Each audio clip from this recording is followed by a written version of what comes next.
it's going to deteriorate the value of your property, which is not a good thing. It's not a good. It's not a good. Sorry to interrupt you. It's not a good thing. Plus, it doesn't add the value that we want in our community.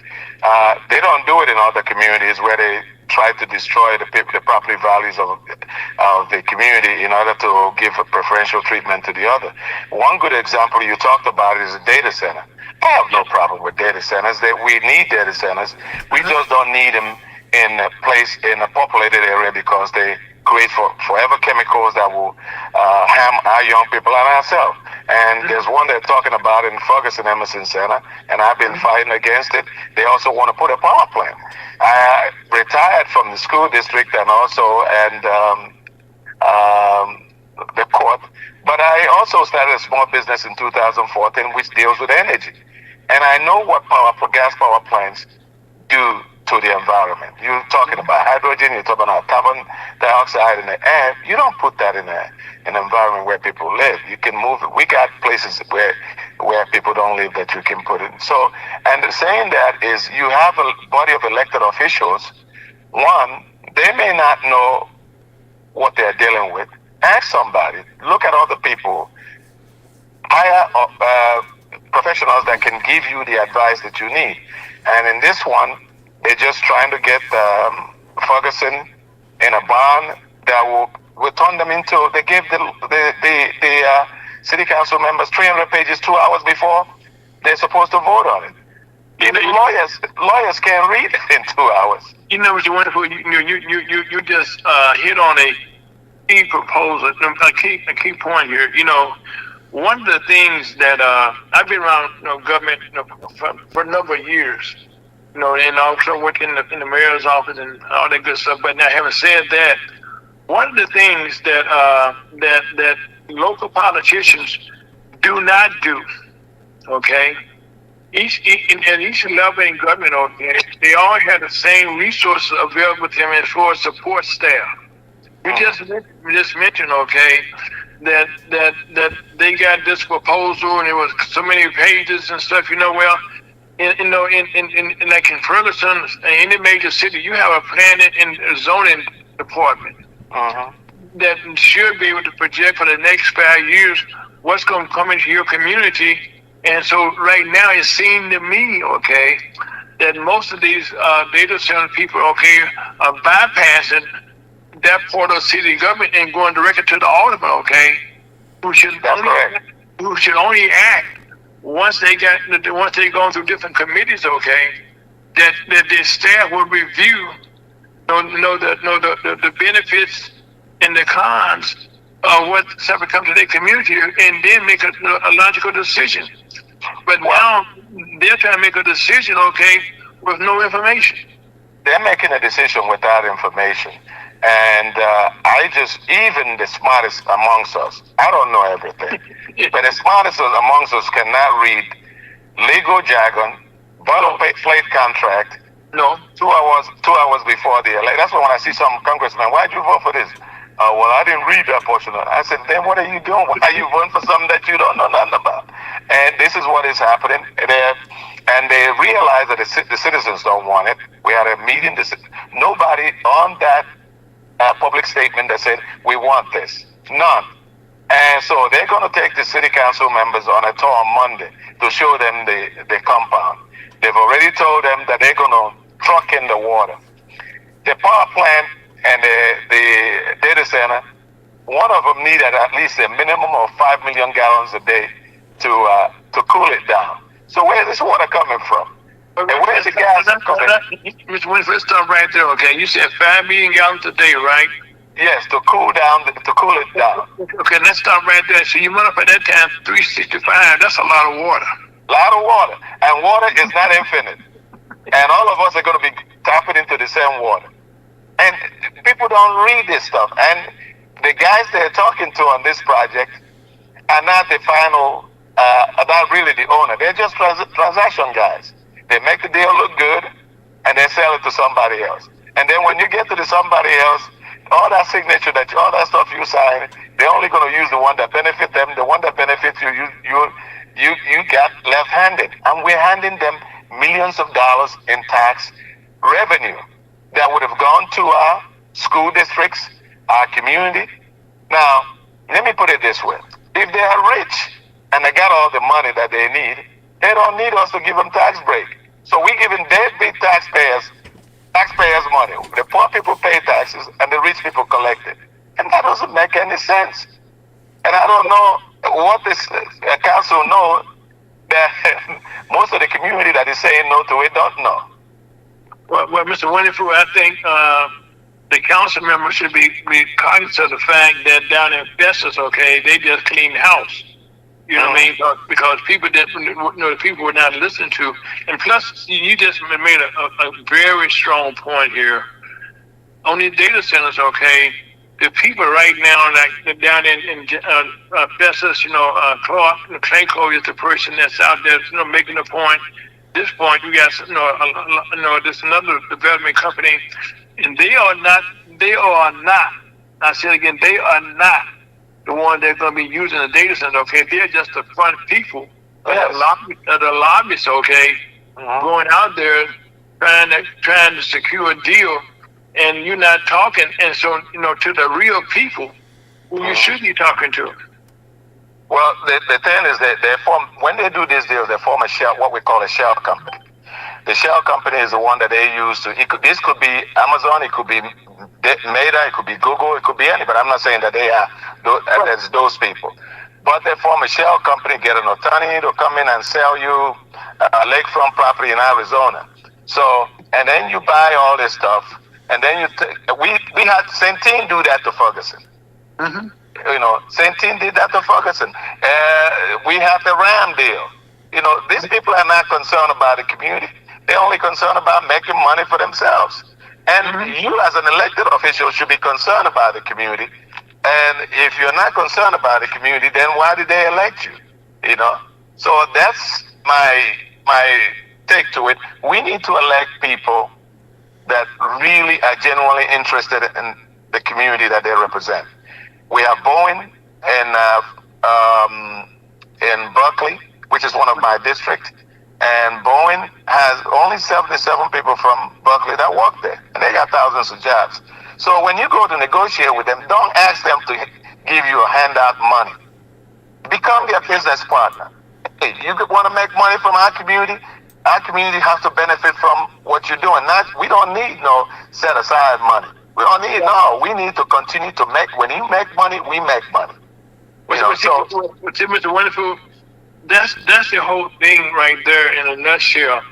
One of the things that I have found here in the St. Louis community, that most of your different council people, own councils, or who are on these different councils, are kind of senior citizens, they're up in age, okay, after they finish their career, they decide they want to run for office or something. And so now, they have not been educated about the politics of the politics. And that's not the dumbest thing I'm saying. They should understand what I just said to you earlier on, that in Ferguson or any city in America, okay, you have a planning and zoning department, you have a legal department, and they're not using, okay, the resources that they have at their fingertips. Well, I'm going to tell you this. Some of them deliberately are doing what they're doing because they don't think about their community. I used to remember somebody that was in the council where I was, and I said, why are you treating those people like this? They voted for you. He said, basically, they don't care. I'm going to do what I want to do. The other thing is, they do have access to municipal league training. They train them in St. Louis County. They train in Jefferson City. Some of these people don't go to the training. They don't want to go. And when they do go to training, they go shopping. I've been in they go shopping. We went to the Lake of the Ozarks. Some of them are going shopping, some of them are playing golf. The most important thing that you were elected to do was to represent the people. And you're a servant. You're not there to be a lord or to treat people like, I was in the city hall seeing people talk to people like they're crazy. Right, so, but you just said something very key there, okay? Yeah. One of the things is that the municipal meeting is a very key part of our government. And when they go to those rocks, they have training sessions that are so important and to develop your community So people seem to have to make a decision, okay? Do I go here and do what I'm supposed to do, or do I treat this as a vacation? And most of them treat it as a vacation to go to the old resort, and go shopping, as opposed to going about the business. And in fact, one of the things that I've been down there many times. And one of the things that I see a lot of people do go down there, and they'll say we can do black and white. And I'm not getting to color so much, but most of the white politicians that go down there, their wives go shopping, and they spend the whole day in training. Uh-huh.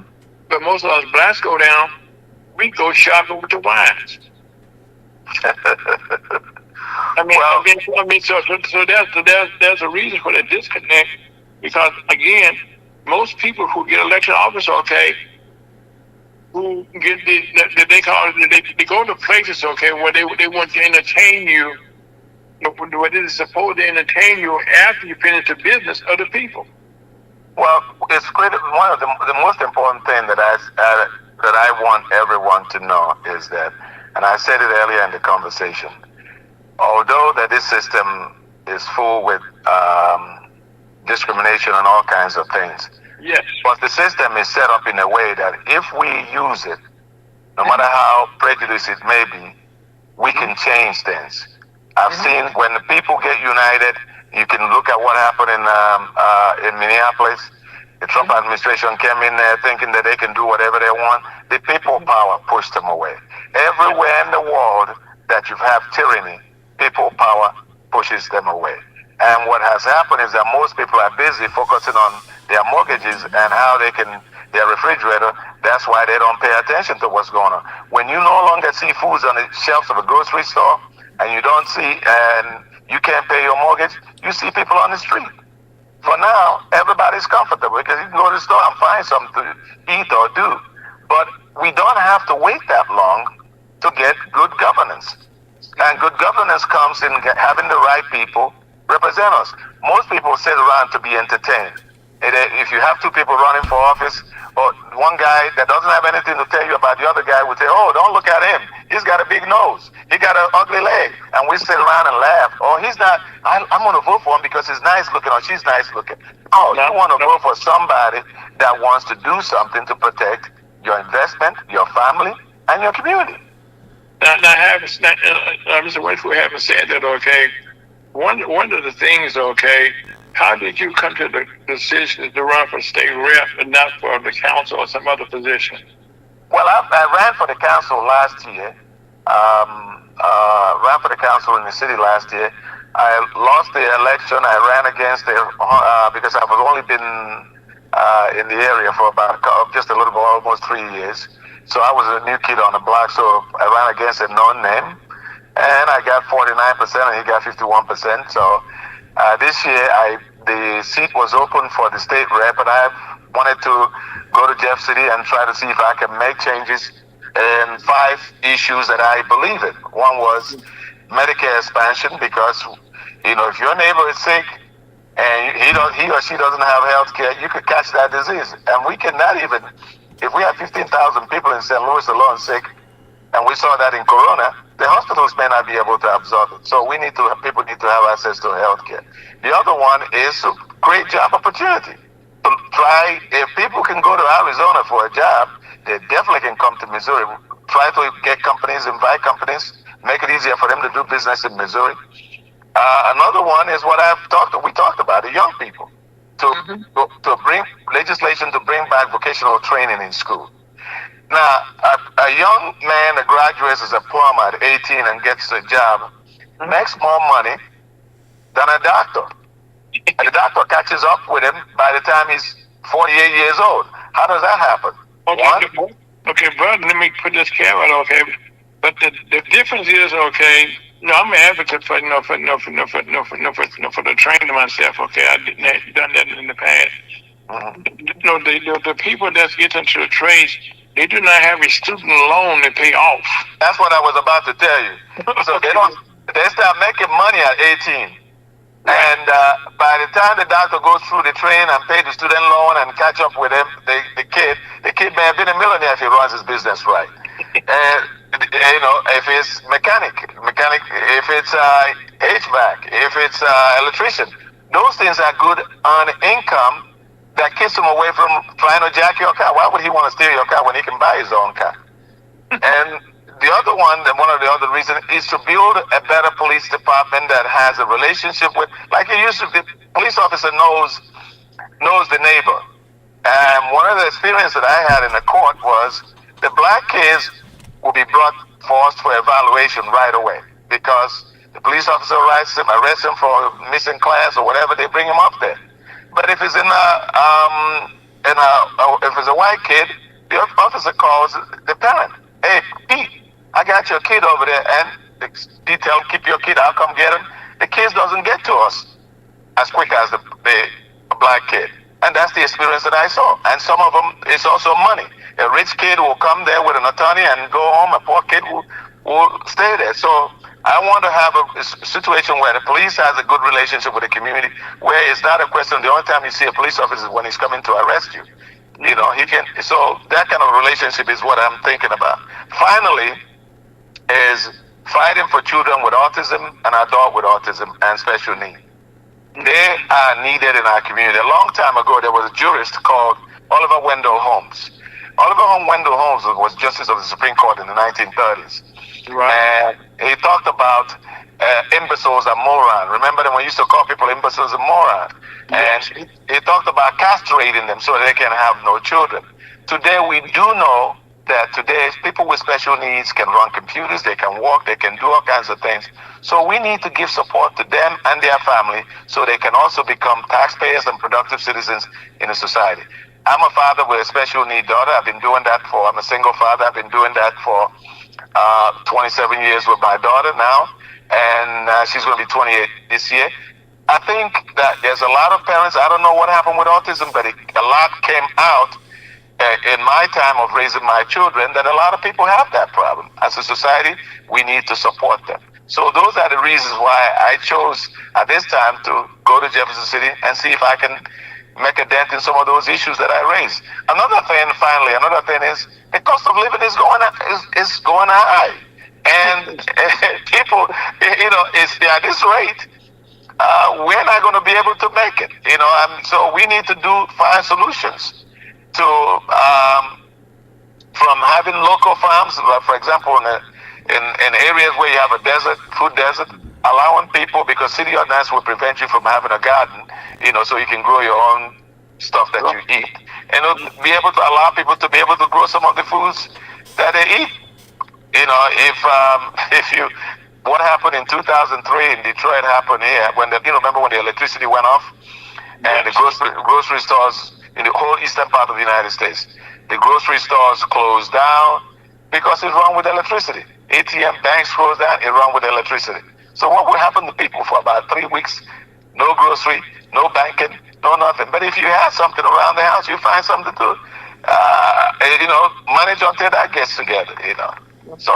Mr. Wonderful, one of the things that you just touched on there was, and I want to come back to is, one of the things, okay, if I get in a trade, matter of fact, I talked to one of my grandsons just the other day, and I was very proud of him. Okay, he said, Papa, I'm going to become a apprentice in the IBW program, okay? Well, and when I was working as an organizer for the IBW, okay, we always said to people, kind of get people to join the trades, that if you work in like local 2, deal with outside construction, you know what I mean? And we would tell people you cannot import or export dirt, so your job is not going no place. So not only do they have not to pay the loans, student loans off, okay, but they have a job that has long-term possibilities. And if you work okay, then you can start your own business once you become a journeyman.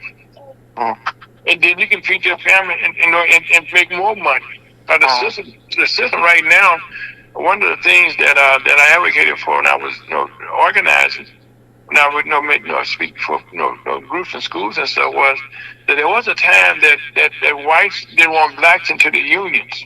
Well, it turned out now that is reversed because a lot of the union kids became doctors or whatever, and they didn't want to work in the field like their mothers and fathers did, like they did in the old days. So now we have projects. There's, our country is being rebuilt here, and so they need warm bodies, no matter what color you are. And you need somebody that's trained with those skills. I just talked to one of my neighbors the other day, and he's a carpenter, right? He said, well, guess what? My old boss called me back. Can I come in a couple of days a week? He's so that's why I say as a carpenter, you always gonna have some carpentry work.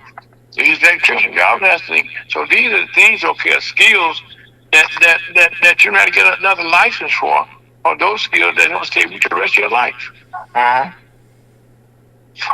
I think one of the things that I said earlier, and I think most people have seen with the experience, is when you have a diversity of opportunity for people, you have a better environment to live in.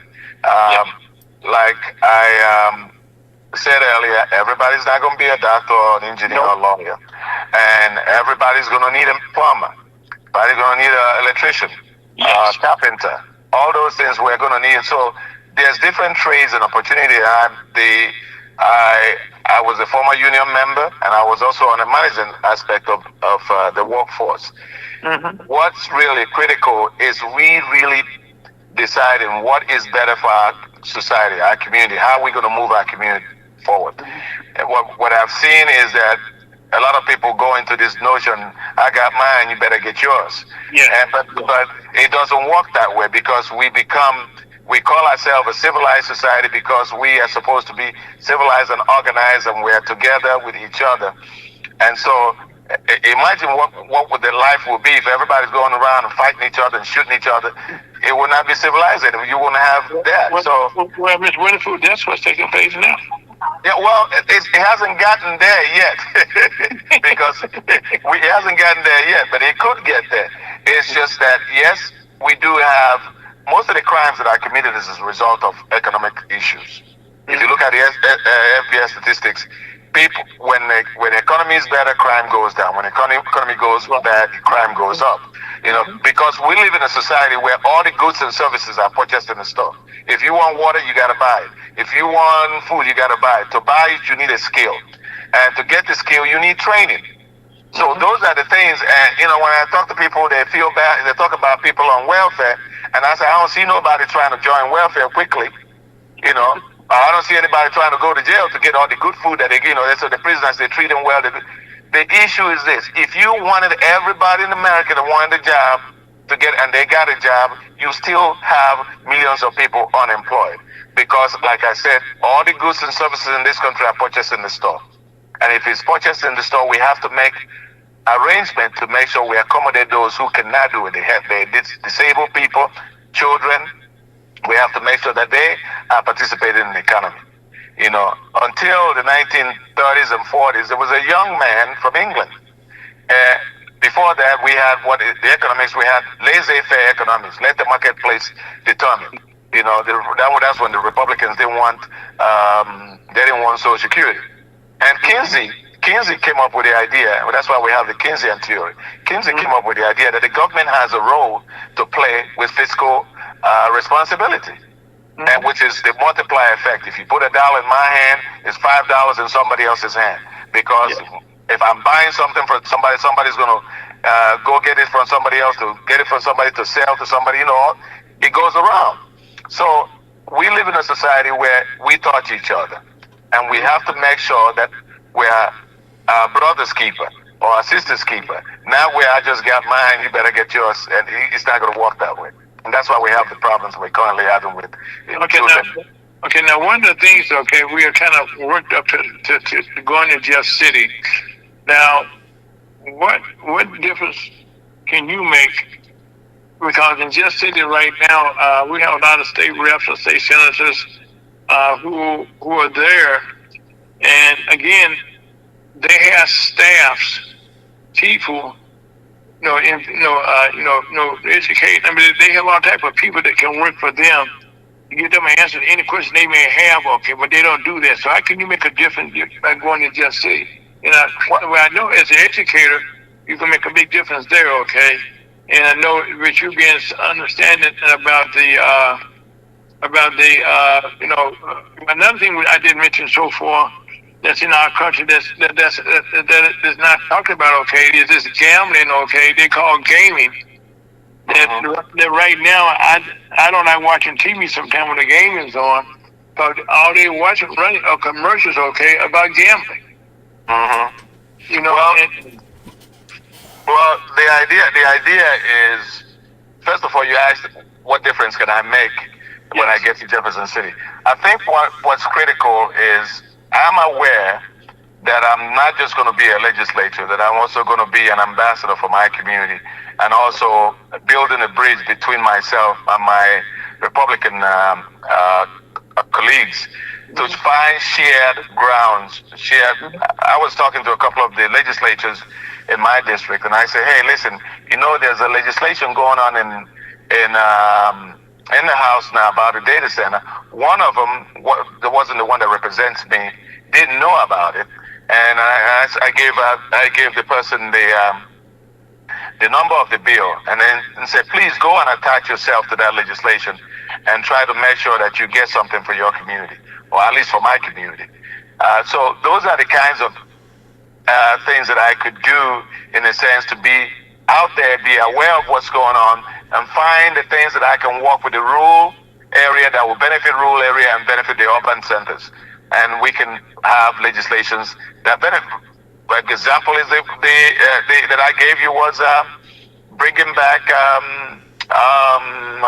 vocational training. The kids in rural area will benefit from vocational training, just like the kids in the city will benefit from vocational training. Mr. Winfield, that's the whole thing, okay? That people don't understand that be you Democrat or Republican, if you take the titles away, okay, you still have the same problems.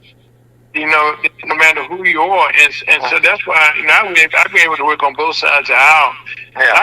I found, okay, that like I said, we all got the same problem. We all come from the same neighborhoods for the most part. Yeah. And so right now it's not that something's gonna like a tornado to go through. You're gonna hit everybody. It's not gonna pick anybody. It's just gonna hit. So again, it's the same way about when you got a bill going through the legislature, okay, it's going to affect the whole state. Well, the most important thing about wanting to be in an elected position or advocate for your people is that the best part of doing that is what is called leadership. You can lead if you don't find solutions that you can use to help your people. I may be naive on this concept, but I do believe that the best leaders that we've had around throughout history, Gandhi said, become the change that you want. Don't wait for somebody else to come to do the change. You have to become the change that you want. I think we need to be able to go, okay, there's a bunch of Republicans, they don't want to get us to do this and they want us to do that. Have conversation with them, build relationship. And I remember when I got involved in Tip O'Neill, and I'm trying to forget his name. Tip O'Neill was a Democrat. He was able to have a conversation. He was able to make deals with Ronald Reagan, and get things done. So I may be naive that maybe you don't understand these people we're dealing with. They're still human beings. There's something that they want, and there's something you want. Find a way to build that bridge. You may not get everything you want, but you get something out of it. Well, see, that's the art of politics. Okay, is negotiations. Yes. If you've ever been in negotiation before, everybody don't get all of what they want when you negotiate. I mean, we all understand that what we're trying to get, okay, is something that I can bring home. That's why I say one of the things that when you go to Jeff City or Washington D.C., your job, okay, is to bring something back for your community. Of each bill that's been debated or being discussed or being passed, it's going to affect your community one way or another. So you should look at the benefits that bill can come to your community, and you can add that into the bill. Yes, that's the option that you have by being a legislator. You can add to any bill that comes through, okay, no matter Democrat or Republican, okay, you have opportunity to add something to that bill. Something for your community, yes. For your community, and I don't think people nowadays understand the power that they actually have.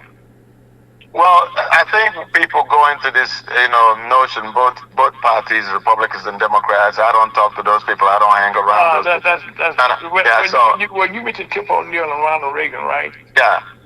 In years gone by, in another lifestyle, another lifetime, all those people who were in the Senate or in the House, they would play cards together after once they left the left the floor. Yes. They would go out with their families together. They were friends. Yes. Now okay, we all vindictive. Well, I'm a Democrat, you're a Republican.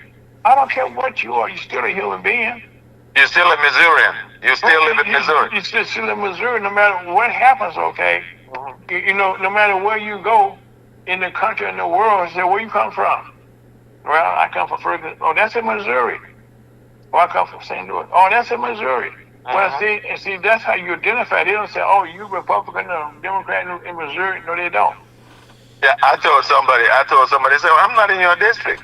I can't help you. I said, well, yes, you can. Yes, you can.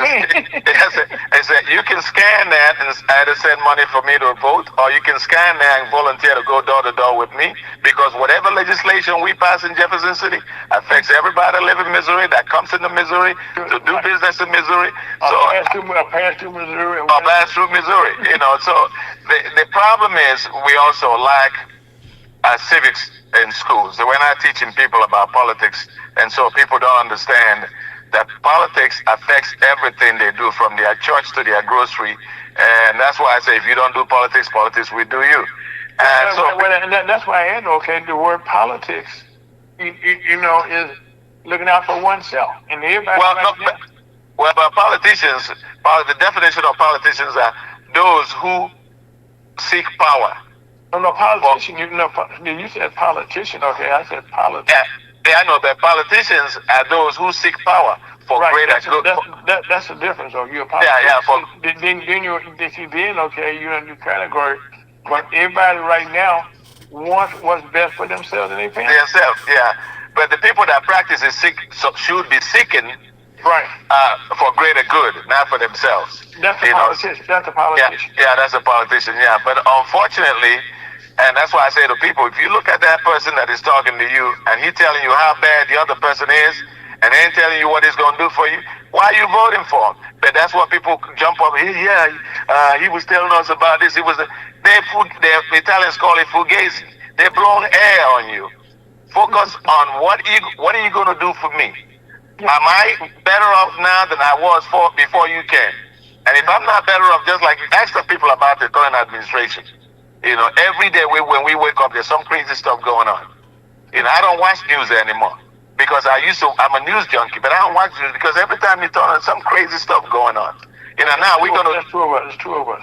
Yeah, so now we're going to give billions of dollars to Iranians when Obama only gave them 1.something billion. But Obama deal was a nasty deal. But see what happened there, okay? Even the deal that we're gonna have now is gonna be a nasty deal. But see, it was about $20 billion, okay? Jesus Christ. Okay, yeah. but see what happened, in the original deal, we had more we got more in return than we would get now. Yes. Well, now what we did now, we destroyed the country, and we went back to trying to open the place. The people got more power, and we made America look weaker. Now everybody's not going to be listening to our allies. Weren't trying to jump in to help us. So what did you achieve with that? So going back to my original argument, the reason why I'm running is to see what I can do to help in my community, and I ask folks to come and join us. And if I can't do what I'm telling you I promise to do, I'll be the first one to leave. You don't even have to vote me out, because I do understand that there's a lot more that our elected officials could do, and they're not doing. Everybody's busy looking for campaign donation and a campaign donation, and you forget that you're not running for this office for you. You're running for your community. And where are you going to go if your community is destroyed? And like I said, it's not people that forget that everybody in Washington D.C. And we go into any store, our income tax, we are paying their salaries. They work for us. But but most people seem to have that reverse, thinking that we work for them. It's called public servants. They are public servants. Public servants, and that's right. Yeah. That's why I said no matter what level you are you a committeeman, or you a alderman, a councilman, or you a governor, state representative, whatever you are, president, a congressman, you are a public servant. You work for the people, not for yourself. You're not for yourself, and that's the thing that we have to understand, and that we have to keep that in mind when we're talking to our people that we elect. I just gave an example. I don't know if you heard it when I was talking of, but I just St. Charles City, I think it is. They just had an election, for the council, and a couple weeks ago, I reported that the councilman had lost by one vote. Yes. Okay, and that's how powerful one vote is. Well, they had a provisional ballot, which you had to be proven and stuff. Okay, so they did the recount, and that one ballot for provisional was counted. Okay, and created a tie. Well, now that shows you right now, okay, how that one vote, okay, who could be anybody, to make all the difference in the world. Well, I normally say to people, if your vote, because people say my vote don't count, I say if your vote don't count, why are they trying to take it away from you? Amen. So they try to convince you that you. I also used to use Woody Allen's cartoon movie that when I was teaching school to teach the kids about the power that they have. The ants and the locusts. The movie started with Woody Allen laying on a couch, feeling insignificant. By the end of the movie, he marries the princess, and becomes, the head honcho. So what really happens is that they are basically trying to tell you that you're insignificant when you're really significant. Mm-hmm. The example of what happened in St. Charles, Festus, and what could happen here in Ferguson. Right. Our political system is set up in a way that even if they sign this contract with this company, people can go and change through petition, amend the petition, that they put it on the ballot, vote it out, and it's done. The people don't know that, and they just they did it so we can just give. We did it with the abortion thing with the state legislatures.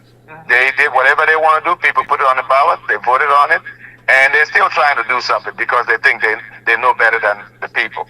So they are representative of the people. And when the people say, hey, what you're doing is not what we want, that's mechanisms that were set up through our system.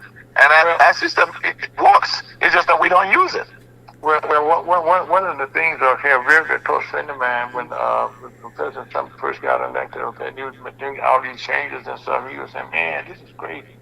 I said, but now I said, people got to fight. But right down, if you listen to the program, when I mentioned this, I should say the first part of the week, there was 158 court cases going through the courts, okay, that, of different things, that President Trump did, executive orders, changes they made, okay, in the system and stuff, that are putting things back in place, like public radio.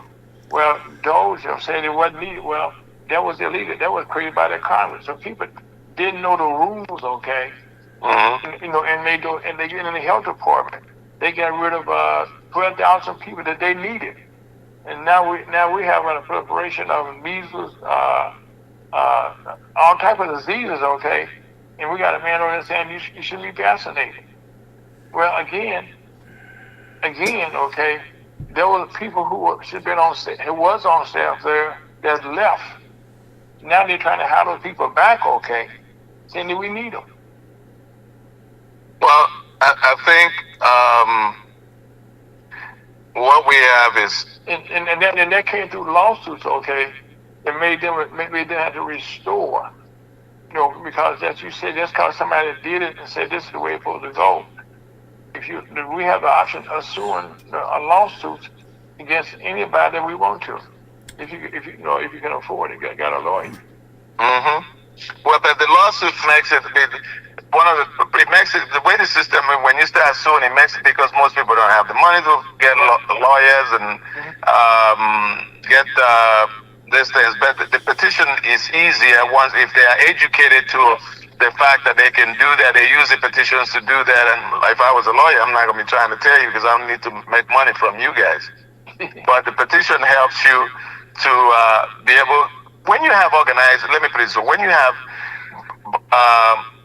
neighborhood associations, block meetings, and if you get people active, because we are now geographically mobile, we're not just, you go to work, you come, you don't even know your neighbors, so things can happen. But when you start getting organized in block captains, neighborhood associations, and people start getting involved in what goes on in their neighborhood, you can slow down some of this political malpractice that we have with the elected officials, and where they understand that, hey, if you don't do this, we get you out of office. You're not going to be there representing yourself or representing the corporation.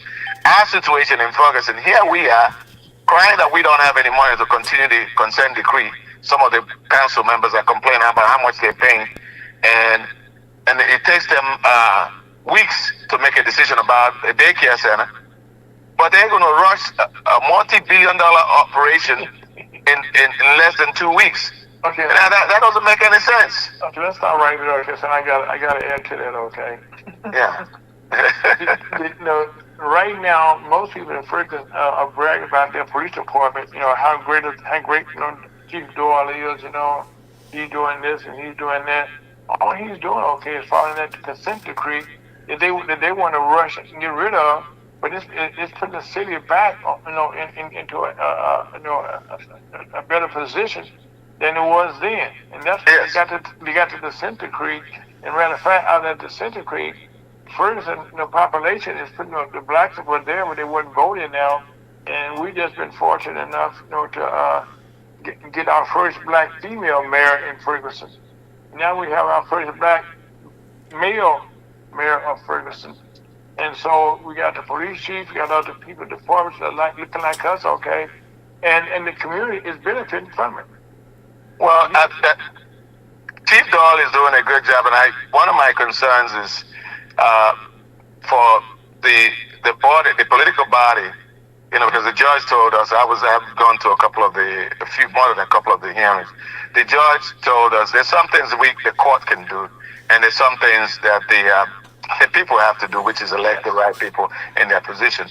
My concern is to make sure that we continue doing what the consent. We should be doing what the consent decree told us to do before we got in there. And for the people who are arguing to end it because they're spending too much money, I say to them, if you were doing right, you wouldn't be signing an agreement that you did wrong, that the Justice Department doesn't have to sue you because you did wrong, and keep the agreement that you made. Why are you trying to break it? Like you said, what's wrong with this picture? Yeah, I said, they're trying to break it. They use budget shortfall. They say, well, we don't have money for this, and we don't have, but you want to give a corporation billions of dollars in tax break. So it doesn't jive, So well, Henry, okay, Mr. Wonderful, in all fairness, okay. Now, one of the things, okay, that Emerson did was generate a lot of money for the Ferguson community, okay. That made the community able to do a whole lot of stuff, because of the taxes they paid into the tax rates. Now, the new people coming in, okay, they're projecting to do a lot of things, okay, other than just a job. But it's creating a tax base, okay. They're bringing in a whole lot more money than it is bringing in right now. So there would allow. No, they're not. I don't know what numbers you're looking at. No. I guess this is what I'm about to say here, okay. That is not being discussed, okay, with the people right now. That's coming in. They should be looking at how much money will you leave on the table at the end of the day. For us to say this is the money that we can use in our community, in our general budget. Well, let me put it this way. I have not heard that discussed so far. Well, let me put it this way. if they're well, going to the Emerson property wasn't paying the appropriate taxes that they should have paid to Ferguson over the years. And I can look at the data and I share the data. I can bring it up on the. Then this new group coming in, okay, is talking about not really not paying any taxes. They're talking about tax abatement. They're talking about tax abatement. When you break it down, tax abatement for 15 years. Now, most data centers, I don't even know if they last up to 10 years, but they're talking about 15 years tax abatement. Now, if Ferguson really taxed them, if they're that large corporation and making all kinds of money, if Ferguson taxed them, Ferguson could be making about $30 million a year in tax revenue. Right. That's where it's in St. Louis, okay? Yeah, so that's the conversation. That's the conversation. My objective is two things. One is health reason. This is not good. If you're going to put a power plant in this place, it's not good for us. If you're going to put data center, the big large data center that consume a lot of water and a lot of heat, and the chemicals are going to go down. This is not for us. So that's my number one priority. The second one is if you're going to do tax abatement with other companies, other businesses that are coming in the community, you got to really look at what you're losing, what is going to affect the school district, how their projection, because they may project that they're going to be there for blah, blah, blah, blah. They come in there, their projection doesn't come out right, and you lose money, and you lose another suitor, another company that may have come in and done business and brought opportunity for your company, for your town, but you have given it to someone who's not doing like what we did with Centene. So what I'm saying is, really get someone. If we can hire somebody from Madison Avenue, because we say, well, we don't have the money, but if we spend good money up front, get somebody that knows, even hire a city manager that knows urban planning. So it's wonderful. Even if the city manager does not know, he had the resources, okay, to contract and get the resources that he needs to know. Yes. One of the things, okay, that I did in another life, I built a care center for the city of St. Louis. And there was a whole lot of things people told me they did not know, okay?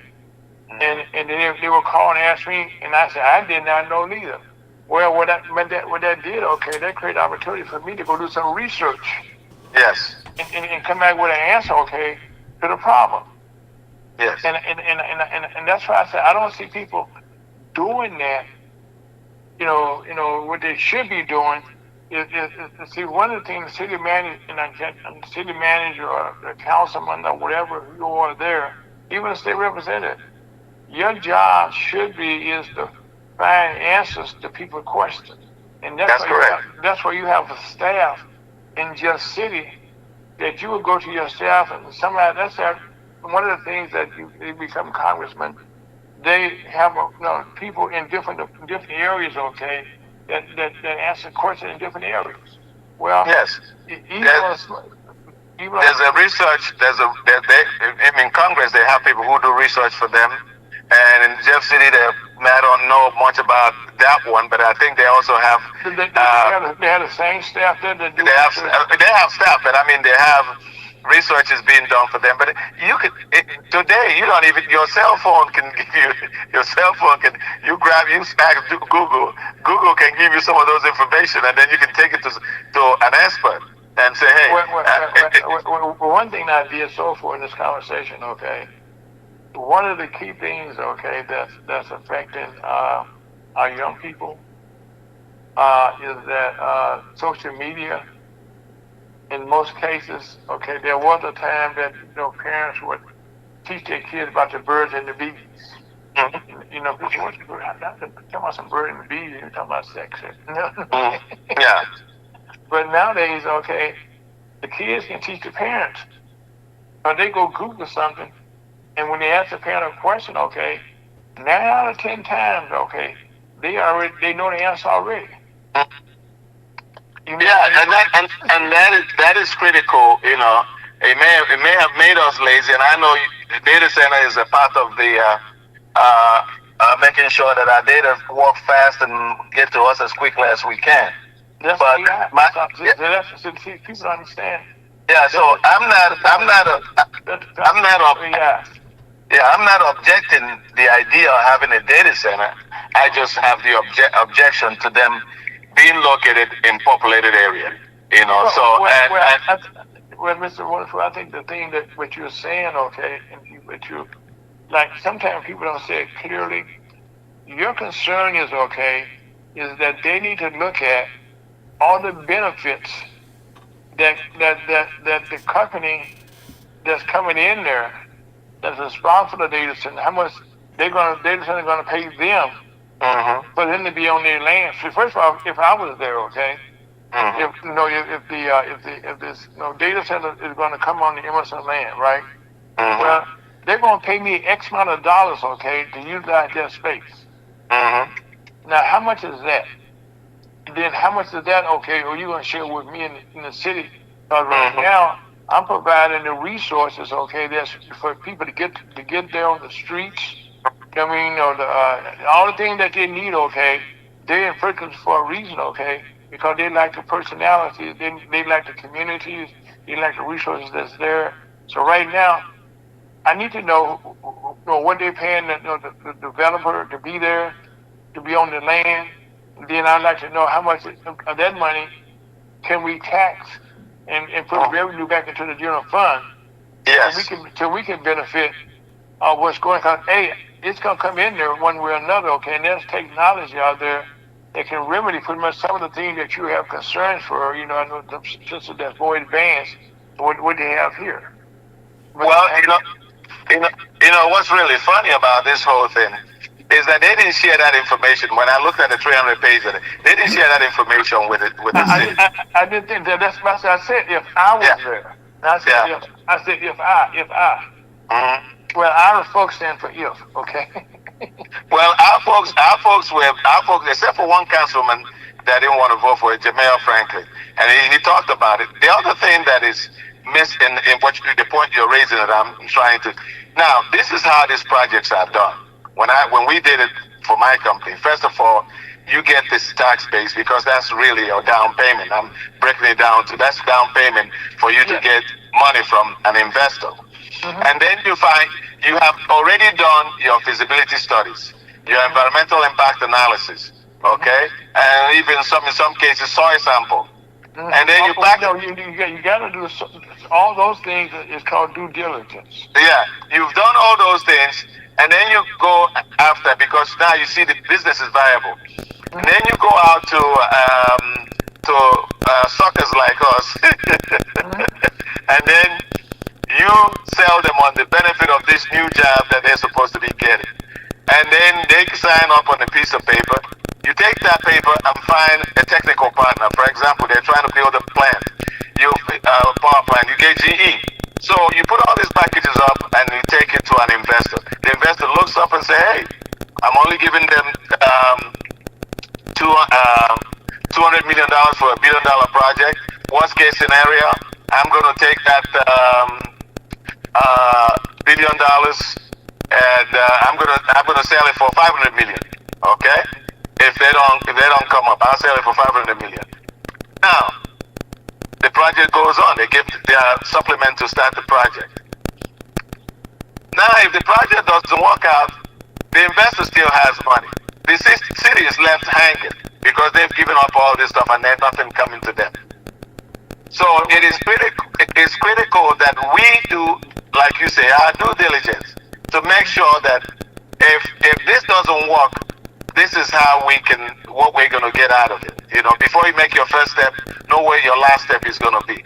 And this is not being done. Mr. Iwenofu, let me give you an example, okay, where you can look at. In the city of St. Louis, during the Seymour administration, is a good example, okay, that was further enough back.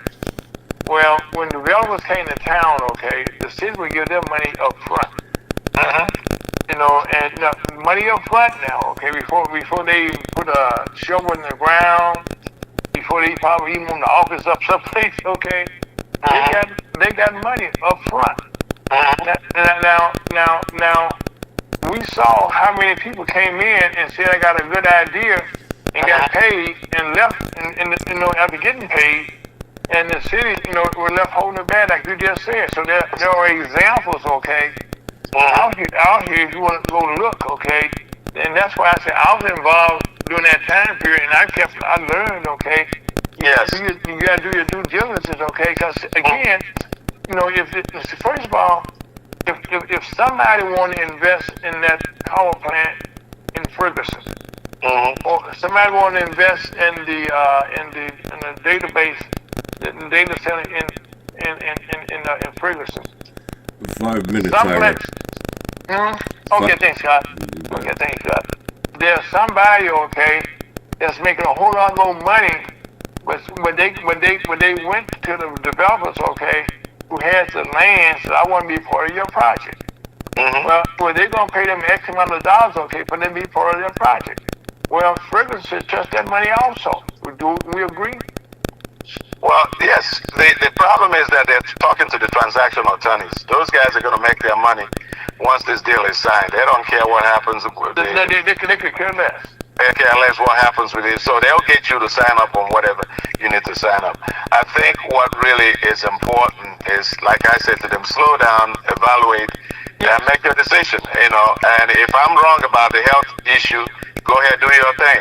If I'm right about it, think about it before you expose somebody. You don't go to somebody. There's a group of people talking about community agreement. Community, they want to sign an agreement with them. I said, a guy comes to you. One of the things that you need to think about, a guy comes to you and asks you for money, and you go back and ask them for money. Where you think that money is coming from? And they're rushing you to sign up on a deal.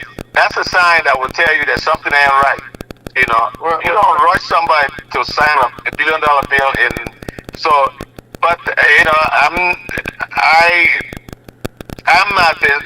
I'm lost for words in trying to describe this situation. I just think that the people need to go to the elected officials, and I think we need to talk to both congressmen and our senators and say, hey, this is what's happening in our society, and all our elected officials, what are they doing? What are they doing for this? If they're keeping quiet, then we know what the situation is. Okay, there are two things I got to get said right here. First of all, right now, Congress has passed a bill for a moratorium on slowing down, the data centers. Okay, that's something that's going through Congress now. You mentioned about the chemicals in the air. Where there's a place in Louisiana where my niece and her husband lost their lives. There were chemicals. It's called a chemical alley down there, and people just, from all the toxins in the air, people dying like crazy. I mean, so there are places that you can look, okay, that we can educate. That's why I say, if I was doing the deal, okay, there are 4 or 5 things that I would put on the table, okay, answer these questions for me, okay, then I can go back to my people, okay, and say, this is the thing that I asked, and not let them give you questions, but give them questions. They got things they got things backwards here. Do we understand? Yeah.